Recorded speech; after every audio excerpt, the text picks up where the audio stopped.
Bueno, vamos a hacer la continuación del video sobre la Revolución de Mayo que empezamos el otro día. El otro día nos preguntábamos sobre si era una revolución, si estaba bien puesto el nombre de Revolución de Mayo, eh,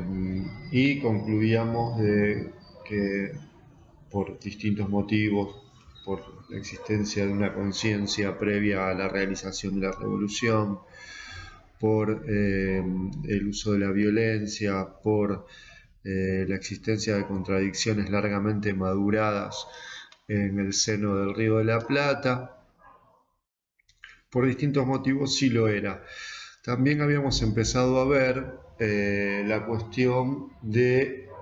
que en la historiografía muchas veces esto parecía distorsionado desde los sectores más reaccionarios porque la revolución, en tanto que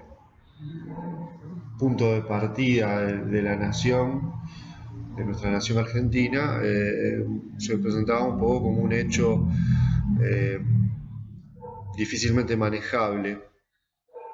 De algún modo las conclusiones y las lecciones que tiene para dar siempre un hecho revolucionario es que la historia avanza muchas veces a saltos y no depende de una evolución lenta ni armónica, sino más bien de transformaciones que son rápidas, que son revolucionarias y que se dan en la historia con con el protagonismo de sectores populares, de las masas, con los numéricamente más y con los desconocidos, con los anónimos. Por lo tanto, todo eso lleva a sectores de reaccionarios y a sus expresiones historiográficas a intentar un poco desdibujar el hecho revolucionario, vaciarlo de contenido. Entonces, esto además no es una cuestión puramente local o argentina, sino que han habido este tipo de intentos por parte de historiadores, tanto en Francia, por ejemplo, con la misma Revolución Francesa, eh, e incluso, por ejemplo, estaba leyendo en el caso de Inglaterra,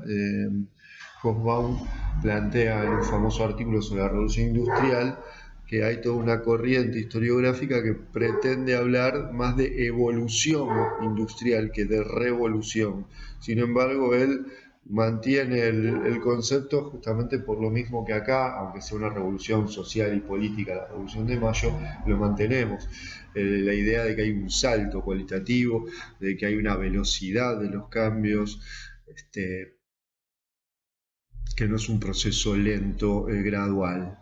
Bien, entonces una vez que tenemos redondeado ese aspecto, y los remito de nuevo al video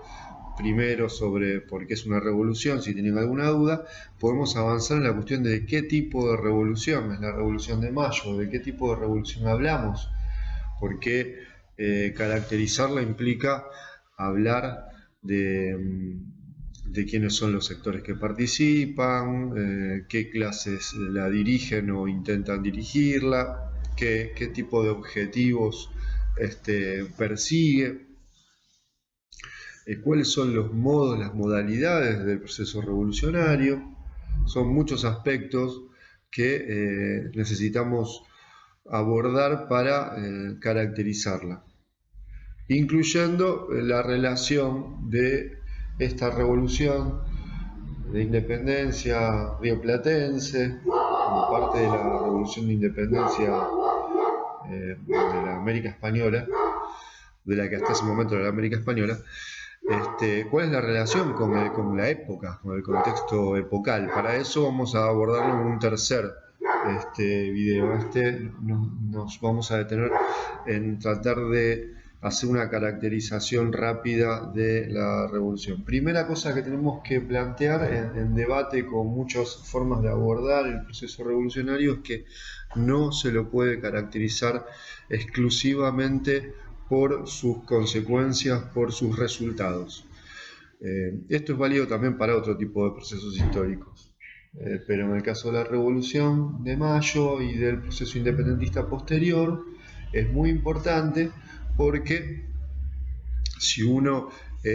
pretende caracterizar el proceso solamente desde sus resultados finales, pasa que en el medio, digamos, se juega el truco, dirían en el barrio, un montón de aspectos y de luchas, de contradicciones que se dieron y de pugnas por la orientación del propio proceso revolucionario. Por eso cuando leen el texto de Ascuía Meguino tienen ahí un resumen, un raconto de las principales tendencias que intentaron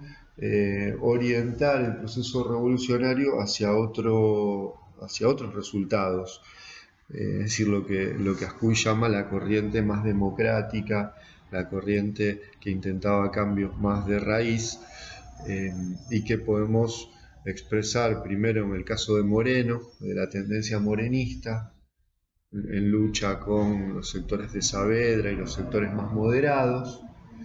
la tendencia de Mariano Moreno, entonces, probablemente el que escribió el famoso plan de operaciones, que en algún momento podemos analizar. La tendencia de Mariano Moreno fue derrotada entre fines del 10 y primeros meses del 11, aún no totalmente, pero fue, digamos, derrotada por sus rivales más moderados a partir de la creación de la Junta Grande y luego también del destierro de sectores morenistas que quedaban en los primeros meses de 1811. Entonces, ahí tenemos un primer ciclo de lucha por la orientación de ese proceso revolucionario entre los sectores moderados, que son los que van a prevalecer, y los sectores de Mariano Moreno, Castelli, Monteagudo y otros líderes. Luego también nombra, obviamente, a Ascuía Meguino, porque a él es a quien dedica el principal análisis en el libro. Está la tendencia expresada por José Gervasio de Artigas. Artigas también representó en parte uno de los sectores más radicalizados de intento de trastocar las formas de tenencia y de propiedad de la tierra que se heredaban del periodo colonial español. En ese sentido, es famoso el reglamento provisorio de tierras de Artigas de 1815, que planteaba el reparto y que de hecho llegó y alcanzó a repartir tierras de los enemigos de la revolución entre los sectores populares. Que los más infelices sean los más beneficiados, era una de las frases que quedó para la posteridad, y el reparto de suertes de chacra y suertes de estancia para sectores populares que así pudieron, sectores del campesinado, sean mestizos, originarios, criollos, pobres, que llegaron a acceder entonces a la propiedad del suelo gracias a ese proceso. El sector de Artigas, esa corriente también agrarista tan avanzada, va a ser derrotada también, y en 1820 Artigas se refugia en el Paraguay y vive largos años ahí. ¿Quiénes derrotaron a Artigas? Y bueno, los sectores también moderados, conservadores, retardatarios, que planteaban lo que Ascuía Meguino llama una revolución hasta cierto punto, es decir, una revolución que solamente, como mucho, llevará adelante la tarea anticolonial, es decir, la liberación con respecto a la metrópoli española y ligar a nuestro naciente país al comercio con los británicos, franceses, holandeses y otras potencias de la época. Ese era el objetivo acotado y muy mezquino que un sector de grandes terratenientes y grandes comerciantes planteaba para el proceso revolucionario, no avanzar más allá de esa reivindicación. la libertad de comercio frente al viejo monopolio colonial comercial español. Sin embargo, bueno, las masas campesinas siguieron a un líder como Artigas durante largos años, y Artigas fue entrando, y esas masas, las cuales él lideraba, fueron entrando en contradicción cada vez más con la línea que predominaba en la ciudad de Buenos Aires. De hecho, hubo en medio del proceso independentista de lucha contra los españoles y también de lucha contra los portugueses, en el caso de la llamada Banda Oriental y del Litoral, hubo enfrentamientos entre los propios sectores que estaban, digamos, en principio unidos contra la metrópoli española y también contra el imperio portugués, luego el llamado Imperio de Brasil. Por lo tanto, cuán profundas serían las contradicciones entre esos dos sectores que participaban del proceso revolucionario para que haya habido enfrentamientos directos en medio del proceso independentista. Esto tampoco lo cuenta la historia oficial, edulcorada de la revolución. Por otro lado, hay un tercer encarnación, digamos, de los sectores que querían avanzar más en los cambios frente al legado español, el viejo legado español, que se va a encarnar en el Paraguay, ¿no? El Paraguay finalmente fue el primer país en llevar adelante su declaración de independencia, varios años antes de nuestra declaración en 1816, y donde se va a ir destacando el sector de José Gaspar Rodríguez de Francia, como un sector cada vez más apoyado en el campesinado paraguayo y que va a intentar llevar adelante toda una tarea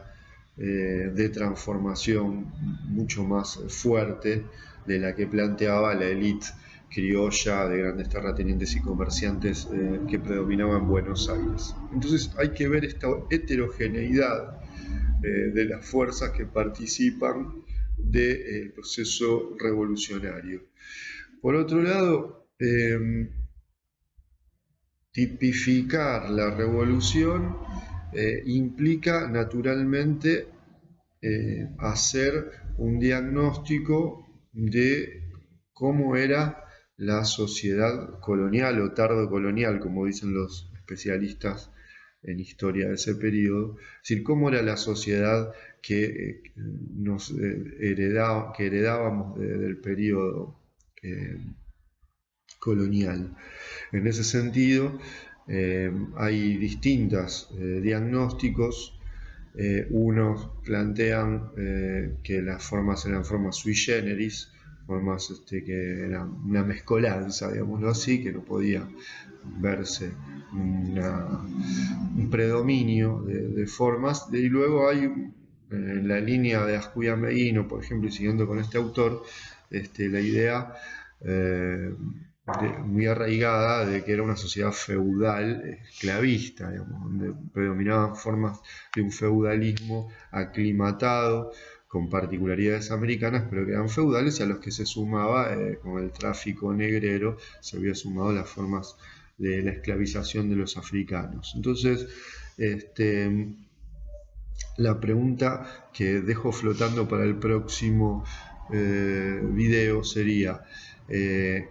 este sentido, ¿habrá sido una revolución burguesa la Revolución de Mayo? ¿Habrán tenido relevancia los sectores que querían transicionar o transformar el viejo feudalismo español en unas formas capitalistas?